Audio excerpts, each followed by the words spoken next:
الحمد لله رب العالمين وبه نستعين على أمور الدنيا والدين وصلى اللهم على نبينا محمد وعلى آله وصحبه أجمعين.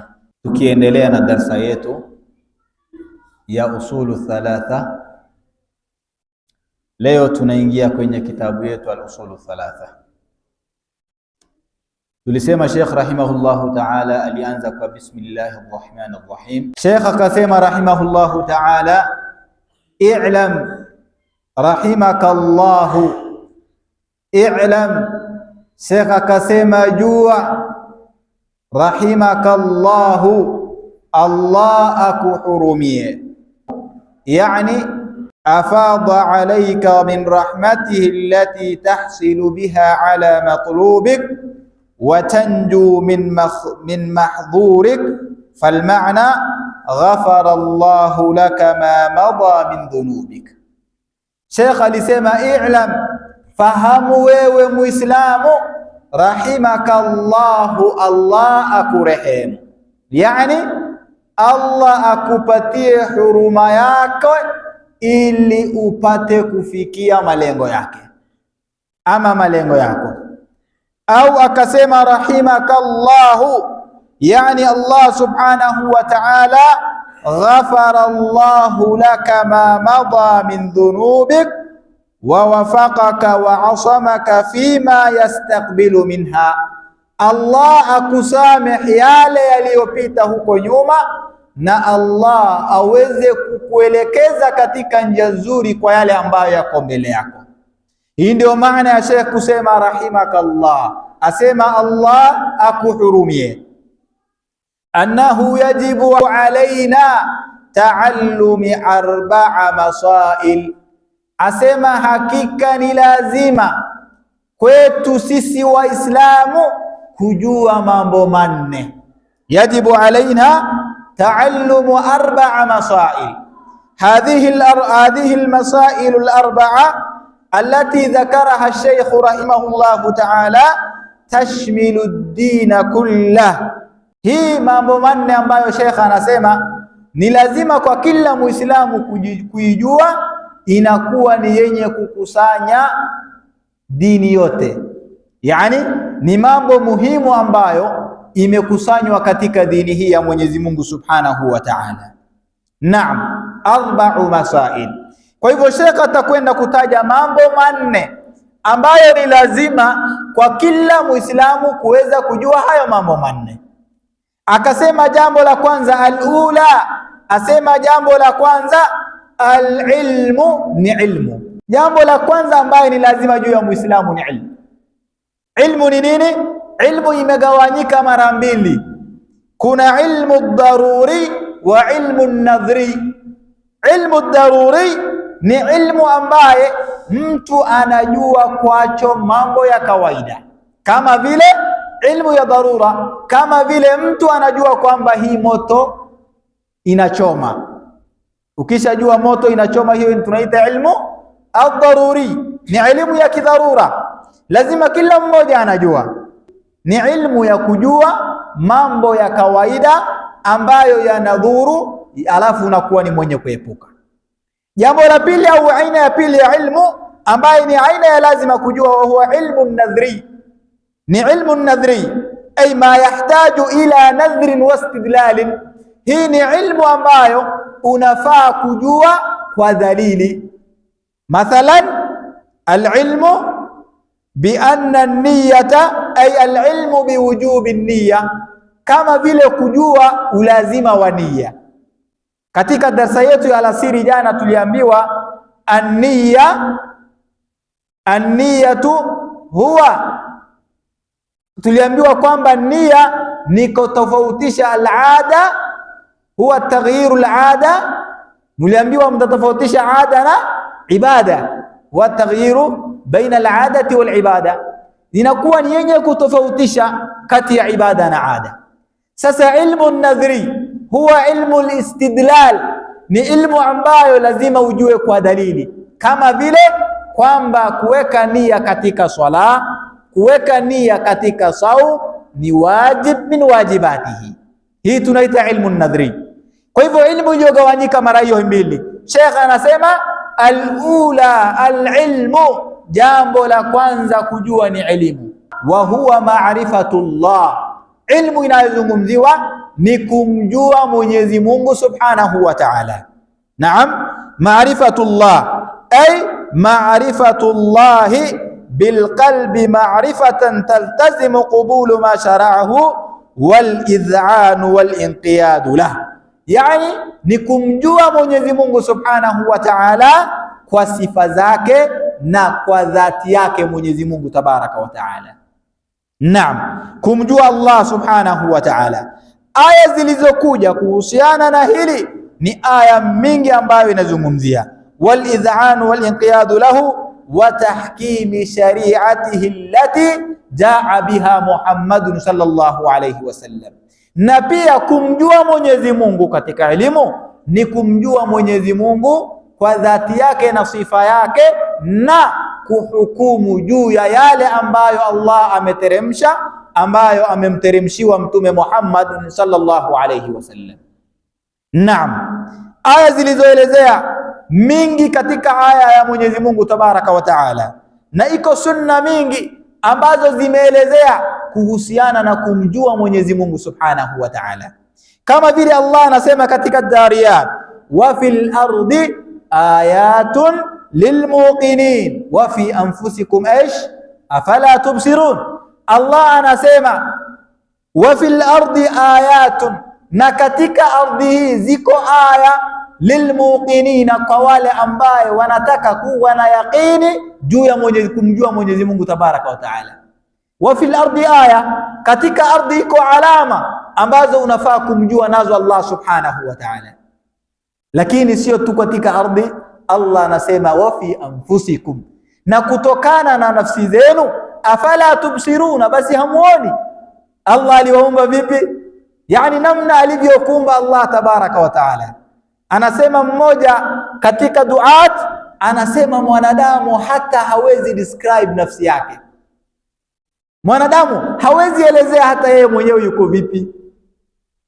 Naam, hawezi elezea, kwa sababu iwapo huwezi elezea hesabu ya hata nywele iliyo kwenye kwapa yako, unaweza kujielezea? Jawabu ni hapana. Ndio Allah anatuuliza wa fi anfusikum afala tubsirun, na katika nafsi yenu hivi hamuoni? Naam, Allah Subhanahu wa Ta'ala tunafaa kumjua kwa alama yake na kwa sifa zake. Ndio Allah akatuambia wa fil ardi aya, katika ardhi iko alama kwa wale ambaye wanakuwa na yaqini. Allah akasema wa fi anfusikum, na katika nafsi zenu, afala tubsiruna, hivi hamuoni? Allah anasema katika aya nyingine, wa min ayatihi an khalaqa lakum min anfusikum ish azwajan. Allah anasema ni katika alama yake ya kujua ukubwa wa Allah Tabaraka wa Taala, kwa kuwa Allah Subhanahu wa Taala ameumba nyinyi kati yenu wanawake na wanaume, na Allah akawaleta pamoja, mkawa mnaishi pamoja kwa upendo, mawaddatan wa rahma, kwa upendo na huruma. Kwa hivyo aya ambazo zimezungumzia kuonyesha kumjua Allah Subhanahu wa Ta'ala kwa sifa zake, kwa matendo yake, kwa hizo alama, ni aya mingi ambazo Allah Subhanahu wa Ta'ala amezungumzia. Naam, ma'rifatullahi alilmu, tukizungumzia ilmu ni ma'rifatullahi, kumjua Mwenyezi Mungu Subhanahu wa Ta'ala. Pili, wa ma'rifatu nabiyhi, na ni kumjua Mtume sallallahu alayhi wasallam. Hadha huwa alilm. Ilmu ni mambo matatu. Ma'rifatullahi ni kumjua Allah Subhanahu wa Ta'ala, wa ma'rifatu nabiyhi, na ni kumjua Rasul sallallahu alayhi wasallam. Amma ma'rifatu nabiyhi, kumjua Mtume sallallahu alayhi wasallam, ay ma'rifatu Rasul sallallahu alayhi wasallam, al-ma'rifatu allati tastalzimu al-qubula ma jaa bihi min al-hadi wa dinil haq. Kumjua Rasul sallallahu alayhi wasallam ni kujua ule uongofu ambayo amekuja nayo Rasul sallallahu alayhi wasallam. Naam, tunafaa kujua zile uongofu ama zile njia, zile mafunzo ambazo ameileta Rasul sallallahu alayhi wasallam. Naam, wa tasdiquhu fima akhbar, na ni kuiamini yale ambayo ameelezea. Unaambiwa Rasul amesema hivi, inapaswa wewe uamini. Ta'atuhu fima amar, ni kutii yale ambayo ameamrisha Rasul sallallahu alayhi wasallam, ndio kumjua Rasul. Wa tasdiquhu fima akhbar, na ni kuamini yale ambayo amealeta Rasul sallallahu alayhi wasallam, ya kwamba Rasul akasema hili linafaa kufanywa hivi na vile, unafaa kuiamini kwamba ni kauli ya Rasul sallallahu alayhi wasallam. Ama jambo la tatu ambayo inatuonyesha kumjua Rasul sallallahu alayhi wasallam, wamtithali amrihi fima amar, na ni kutimiza amri yale ambayo amekuwa ni mwenye kuyaamrisha. Iwapo Rasul ameamrisha amri, unafaa kuifuata. Kwa hivyo maarifatu nabiyihi ni kumjua Mtume sallallahu alayhi wasallam, ta'atuhu fima akhbar, ni kutii, ay ta'atuhu fima amar, ni kutii yale ambayo ameamrisha. Wa tasdiquhu fima akhbar, ni kuamini yale ambayo ameyaelezea. Wa ijtinabu ma naha anhu wa zajar, na ni kuepuka yale ambayo amekuwa ni mwenye kuyakataza. Wa alla yu'bada illa bima shara, na usimwabudu Mwenyezi Mungu isipokuwa kwa kile ambacho ameishariisha Rasul sallallahu alayhi wasallam. Hauwezi muabudu Allah tabaraka wa taala kwa mambo ambayo wewe umekuwa ni mwenye kuleta kwa mawazo yako, yani umeona kwamba hii inafaa, lakini hakuifunza Rasul sallallahu alayhi wasallam, hakuielezea, hakuamrisha, hakuelekeza, alafu wewe unaabudu kwa kitu ambacho hakuileta Rasul sallallahu alayhi wasallam, utakuwa haukumwamini au haukumjua Rasul sallallahu alayhi wasallam. Kwa hivyo wa ma'rifatu nabiyihi ni kumjua Mtume sallallahu alayhi wasallam. Jambo la tatu ambayo inatuonyesha elimu ama inatujuza elimu, wa ma'rifatu dini al-islami bil adilla, ni kujua dini ya Uislamu kwa dalili. Uifahamu dini ya Uislamu kwa dalili. Al-islamu bil ma'na al-'am huwa at-ta'abbudu lillahi bima shara'a mundu an arsala Allahu ar-rusul ila an taquma as-sa'a. Maana ya kuijua dini ya Uislamu kwa adilla, kujua dini ya Uislamu kwa adilla ni maana ya kwamba kuamini dini ya Uislamu kuanzia Allah alivyoteremsha, alivyoanza kuwatuma mitume, kuanzia Uislamu ulipoteremshwa na Allah akaanza kuwafunza, akaanza kutuma mitume wakatoa mafunzo ya Uislamu, yapaswa uijue Uislamu kwa namna hiyo. Ma huwa al-Islam? Leo ukiulizwa Uislamu ni nini, unaweza ukajibu nini? Naam, ukaulizwa leo Uislamu ni nini, maana ya Uislamu iliyokuwa sahihi, wanavyoni wanasema al-Islamu huwa al-istislamu lillahi bitawhid wal-inqiyadu lahu bit-ta'a wal-khulusu min ash-shirki wa ahli. Wanasema kwamba Uislamu ni al-istislamu lillah, ni kujisalimisha kwa Mwenyezi Mungu Subhanahu wa Ta'ala, bitauhidi, kwa kumpekesha yeye peke yake. Yani unajisalimisha kwa Mola Subhanahu wa Ta'ala kwa kumpekesha yeye peke yake. Wal inqiyadu lahu bitta'a, na kumtii Allah peke yake. Wal khulusu min ash-shirki, na kuepukana na ushirikina, wa ahlihi, na pia kuepukana na washirikina. Kwa hivyo Uislamu ni kujisalimisha kwa Mwenyezi Mungu kwa kumpekesha na kukata ibada kwa sababu yake peke yake Allah, na kuwa mbali na ushirikina na washirikina. Huo ndio Uislamu. Kwa hivyo ndio Sheikh rahimahullah akatuambia wa ma'rifatu dini al-Islam, ni kujua dini ya Uislamu, sio tu kwa kujua, bali bidalili, kwa dalili. Kwa sababu hauwezi leta mambo ukatuambia hii ni ibada, hii inafaa katika Uislamu, lakini hauna dalili, hauna evidence ya kuproof ya kwamba huu ni Uislamu au hii ni ibada, alafu unatuletea unatuambia hii ni ibada. Allah anasema inna ad-dina 'inda Allahi al-Islam. Hakika dini iliyopo kwa Allah tabaraka wa taala, dini inayojulikana ni ya haki kwa Mola subhanahu wa taala, ni dini ya Uislamu. Naam, kwa sababu maana ya dini katika tafsiri ya wanavyoni, ukisema dini ni kile ambacho kila mmoja anaitakidi. Naam, ukiwa Mkristo unaabudu kanisani, tunasema hiyo ni dini yako. Kilugha tunasema hiyo ndio ni dini yako. Ukienda wewe unaabudu ng'ombe kama wanavyofanya Hindus, tunasema sawa, wewe ni hiyo ni dini yako. Iwapo wewe unaabudu masanamu, tutasema sawa, wewe hiyo ni dini yako. Lakini ad-dinu shar'an, dini kisharia, huwa ad-dinu samawi, ni dini ambayo imetoka kwa Mwenyezi Mungu Subhanahu wa Ta'ala. Ambaye ni dini gani? Huwa al-Islam, ni dini ya Uislamu. Ndio Allah anabainisha, anasema inna ad-dina 'inda Allahi al-Islam. Kwa hivyo lazima tujue huu Uislamu. Ndio Allah tabaraka wa taala katika aya nyingine anasema waman yabtaghi ghayra al-islam dina falan yuqbala minhu wa huwa fil akhirati aish min al-khasirin.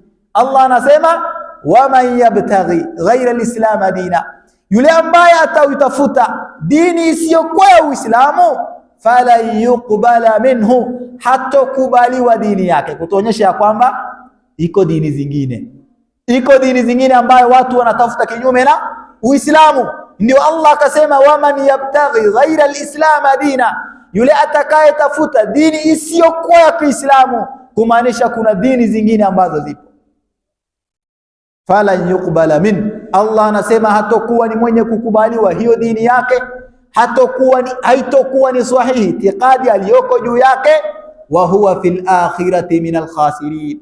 Allah anasema na yeye siku ya kiyama atakuwa ni wenye kuwa katika hasara. Kwa hivyo ndugu zangu Waislamu, tunapaswa kujua dini ya Allah tabaraka wa taala, ay bil adilla, kwa dalili, sio tu kujua dini ya Uislamu kwa matamanio yako, ama kuleta kubuni mambo kwa fikra zako, ama kuzua mambo ndani ya dini ya Allah tabaraka wa taala. Na ni vizuri uelewe ya kwamba dini ya Allah subhanahu wa taala imekamilika, ma tahtaju ila ziyada. Dini ya Allah haihitaji ziada, haihitaji nyongeza kwa mtu yeyote yule, kwa shekhe yeyote yule, kwa mwanachuoni yeyote yule. Ubobe vipi hata katika elimu, lakini huna fursa ya kuweka ziada kidogo katika dini ya Allah tabaraka wa taala. Unajua kwa nini? Allah ameshaikamilisha dini. Allah ameikamilisha dini yake. Rasul hakuondoka illa baada dini Allah tabaraka wa taala kukamilika. Allah subhanahu wa taala anasema al-yawma, hakika leo, yani leo. Siku gani? Wanavyoni wanasema ilikuwa katika hijjatul wida, Rasul akiwa juu ya mimbar. Aya hii inasemekana ikashuka, Allah akasema al-yawma, siku ya leo, ambayo hakukaa baada ya pale isipokuwa Rasul miezi 5 takriban amekaa. Baada ya pale akakufa Rasul sallallahu alaihi wasallam. Allah akasema al-yawma akmaltu lakum dinakum, leo Allah anasema nimewakamilishieni dini yenu. Ndugu zangu, lugha ya Kiarabu ni lugha ambayo ni tajiri kabisa, sio kama lugha zetu za kuomba. Tukijaribu kuitafsiri neno akmaltu, Allah akisema akmaltu, au katika lugha ya Kiarabu ikisemekana akmaltu, hiyo neno haihitaji ziada, ni kumaanisha hiyo kitu baada ya pale haihitaji nyongeza. Naam, ukijenga msikiti huwezi sema akmaltu binayat almasjid, nimekamilisha ujenzi wa nyumba katika lugha. Kwa sababu gani? Hii nyumba bado inahitaji renovation, bado inahitaji kurekebishwa. Kila siku inapigwa rangi, siku nyingine imepasuka, inazibwa ufa, siku nyingine, yani kila wakati ujenzi wake unaendelea. Lakini Allah subhanahu wa ta'ala akatumia neno akmaltu katika hili, kwa kuwa akmaltu katika lugha ya Kiarabu ikitumika ni kwamba hiyo kitu haihitaji nyongeza. Iwapo ni nyumba, baada ya pale haihitaji renovation aina yoyote. Lakini Allah subhanahu wa ta'ala alipofika katika neema akasema, wa atmamtu alaykum ni'mati, na nikawatimizieni. Jamani, tukitafsiri katika lugha ya Kiswahili hakuna tofauti, nimekamilisha na nimetimiza. Allah anasema wa atmamtu, na nimewatimizieni neema yangu. Ni kumaanisha ukitumia neno atmamtu kuwa nimekamilisha.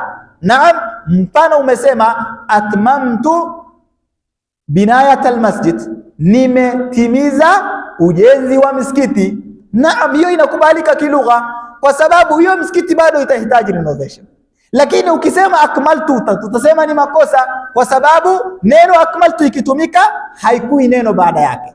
Lakini Allah alipokuja katika neema akasema wa atmamtu alaykum ni'mati, na nimewatimizieni neema yangu. Ni kumaanisha ya kwamba neema ya Allah bado inafanyaje? Inaongezeka. Naam, tangu Allah akuumbe ni neema. Allah alikupa masikio, alikupa macho, Allah akakupa mdomo, akakupa miguu, akakupa mikono, unafanya mambo yako. Lakini imekomea hapo? Ni hapana. Kila siku unakuwa, kila siku unaokuwa kuna kitu inaongezeka katika mwili wako. Pengine ulikuwa mwembamba, unaanza kuwa mnene. Ulikuwa na mtoto au ulikuwa hauna mtoto, ama ulikuwa hauna mke, umempata mke, ni neema inaongezeka. Ulikuwa hauna watoto, ukazaa watoto. Maisha ilikuwa chini, ukawa unapata kazi, katika ile kazi bado neema inaongezeka, unapata madaraka. Ndio Allah akasema wa atmamtu alaykum ni'mati. Kwa hivyo katika dini Allah akasema al-yawma akmaltu lakum dinakum, leo nimewakamilishieni dini yenu. Hii ni kwamba dini ya Uislamu ambaye amepatiwa Rasul sallallahu alayhi wasallam itakuwa haihitaji ziada. Kwa hivyo jambo lolote ambalo halijui Rasul sallallahu alayhi wasallam, hakulielekeza Rasul sallallahu alayhi wasallam, hakuifunza Rasul sallallahu alayhi wasallam, tunasema hiyo sio katika dini ya Uislamu. Nadhani katika hili tumefahamiana. Ndio Sheikh akasema rahimahullahu ta'ala, maarifatu dini al-islami bil adilla, ni kujua dini ya Uislamu kwa dalili. Naam, kwa hivyo Sheikh akasema jambo la kwanza ni al-ilmu, ambaye ni lazima juu ya Muislamu, ni ilmu ambaye ni kumjua Mwenyezi Mungu, kumjua mtume wake, na kujua dini ya Uislamu kwa dalili. Athania, asema jambo la pili katika mambo ambayo ni lazima juu ya Muislamu, al-amalu bihi, ni kufanyia kazi. Al-amalu bihi ni kuifanyia matendo. Umeijua dini ya Uislamu, umejua namna ya kuswali, umejua namna ya kutawadha, umejua namna ya kufunga, hii ni ibada tayari umejua. Jambo la pili ambayo ni lazima juu yako ni nini? Ni wal-amalu bihi, ni kufanyia kazi. Ay al-amalu bima taqdihi hadhihi al-ma'rifa min al-iman billahi والقيام بطاعته وامتثال أوامره واجتناب ما نهى عنه وزجر. Ni kufanyia kazi ilmu ambayo umemjua Mwenyezi Mungu ni nani, ukamjua Rasul ni nani, ukajua dini ya Uislamu kwa dalili. Hapo unatakiwa sasa uifanyie kazi. Naam, baada tu ya kuwa umeujua Uislamu, basi ukuwe ni mwenye kuifanyia kazi. Ukajua swala, ukajua ibada, ukajua haji, basi iliyobakia ni kufanyia matendo. Naam, Sheikh akasema athalitha, jambo la tatu ambayo ni lazima juu ya Muislamu kujua, ad-da'watu ilayhi, ni kulingania. Kwanza umejua dini ya Uislamu, pili umejua, umeifanyia kazi, jambo la tatu ndio unakwenda kulingania. Hii ina maana gani? Sheikh hapo anajaribu kutuelezea usulub ya da'wa, utaratibu ya da'wa. Ili wewe uamke ukafanye da'wa, kwanza lazima ukaujue Uislamu. Na tulisema kujua Uislamu ama kujua dini ni kumjua Mwenyezi Mungu, ni kumjua mtume wake, na ni kuijua dini ya Uislamu. Baada ya kuwa umejua, bado haitoshi wewe kufanya da'wa, haukuqualify kufanya da'wa. Jambo la pili, fanyia kazi, fanyia matendo kile ambacho umekijua. Kwa hivyo alamalu bihi wad'awatu ilayhi, na kulingania kwa dini ya Mwenyezi Mungu Subhanahu wa Ta'ala. Ay ad-da'watu ila ma jaa bihi ar-rasul min shari'ati Allah Ta'ala ala martabati thalathati au al-arba'a allati dhakaraha Sheikh rahimahullahu ta'ala, yani ni kulingania katika dini ya Uislamu katika maratib zile ambazo Sheikh rahimahullah amekuwa ni mwenye kuelezea. Allah Subhanahu wa Ta'ala anamwambia Rasul sallallahu alaihi wasallam, ud'u ila sabili rabbika bilhikmati walmaw'idati alhasan wajadilhum billati hiya ahsan.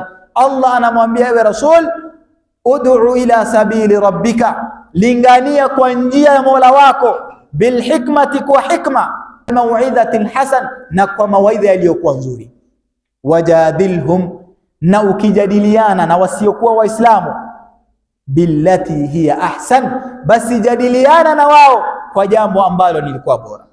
Hata umejadiliana na Muislamu, wajadilhum billati hiya ahsan, jadiliana na wao kwa mambo ambayo ni mazuri.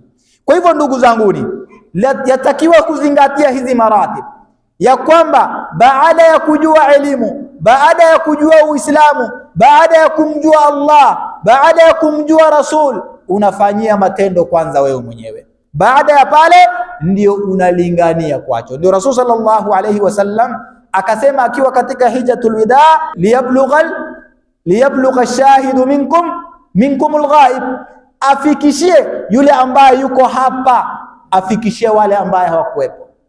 Katika hijjatul wida watu wengi walikusanyika katika uwanja huo. Rasul alitoa khutba ya kimataifa ambayo haijawahi tolewa. Rasul akawaambia wewe masahaba, wafikishieni wale ambaye hawakufikiwa.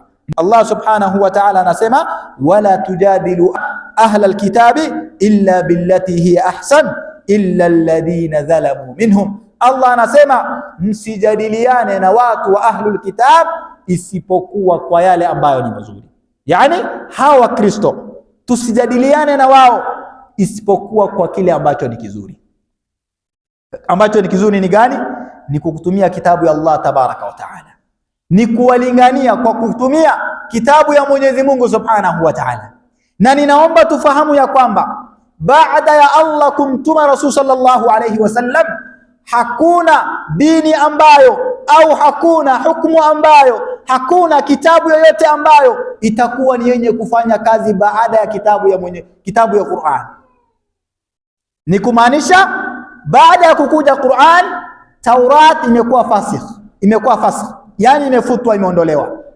Injil imeondolewa, Taurat imeondolewa, Zabur imeondolewa.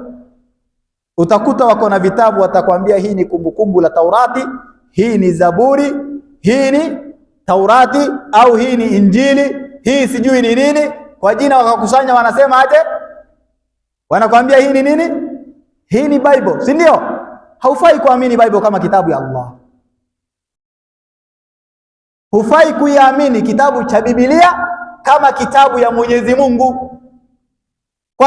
Kwa sababu sio kitabu cha Mwenyezi Mungu.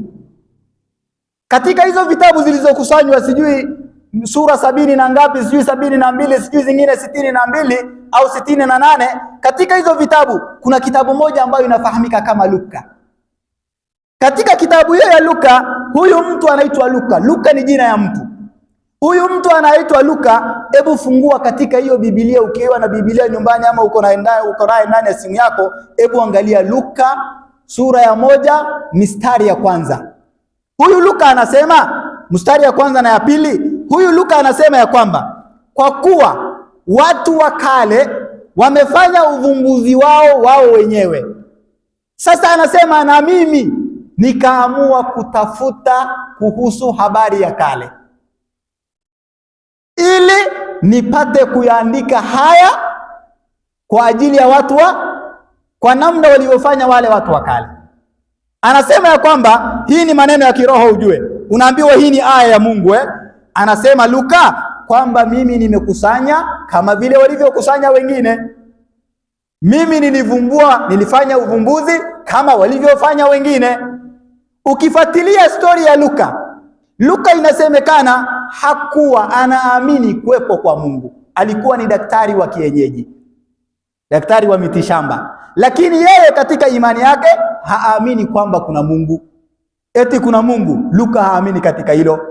Yeye anaamini ya kwamba yeye anatibu na yeye anaponesha, kwamba hakuna Mungu anayestahili kuaminiwa. Kwa hivyo ni kwamba tunafaa kuiamini Taurat kama kitabu ya Mungu, tunafaa kuiamini Injili kama kitabu ya Mungu, Zabur kama kitabu ya Mungu, Taurat kama kitabu ya Mungu, suhuf ambayo imepatiwa Ibrahima na Musa, hizo tunaamini kama kitabu ya Mungu. Naam, hizo tunaamini kwamba iko kitabu kama hiyo iliwahi teremshwa kwa mitume waliopita na hukumu yake ilipita, hukumu iliyobaki ni ya Qur'an. Kwa hivyo iwapo kuna Bible, hatuiamini kama kitabu cha nani? Hatuiamini kama kitabu cha Mwenyezi Mungu, kwa sababu haiko ndani maneno ya Allah tabaraka wa taala. Naam, ndio Allah subhanahu wa ta'ala anasema yuhadhifuna alkalima aish an mawadhihi, wamekuwa ni wenye kuondoa maneno katika namna ilivyokuwa, kumaanisha hii kitabu imebadilishwa na imechapishwa mara mingi. Kwa hivyo hatuiamini. Iwapo leo tutakutana na Taurat kama ilivyokuwa, alivyoteremshiwa Musa, iko vile vile kwa lugha aliyoteremshiwa, tunaiamini vile ilivyo, lakini sio Bible. Nadhani hiyo ni jambo la tatu. Ad-da'watu ilayhi ni kulingania. Ama jambo la nne, as-sabru ala al-adha fihi, ni kuwa na subra juu ya maudhio ambayo unakutana, kuwa na subra juu ya yale maudhio ambayo utakuwa ni mwenye kukutana katika da'wa unayofanya. Kwa hivyo Sheikh, as-sabr tutaielezea kesho insha Allah taala, tutaielezea kwa undani vizuri kuhusu sabr insha Allah. Lakini mambo hayo manne naomba uyakariri vizuri. Jambo la kwanza tumesema ambayo ni lazima juu ya Muislamu kujua, huwa al-ilm, ni elimu. Elimu ni nini? Elimu imekusanya mambo matatu. Elimu ni kumjua Mwenyezi Mungu, kujua Mtume sallallahu alaihi wasallam, na kuijua dini ya Uislamu kwa dalili.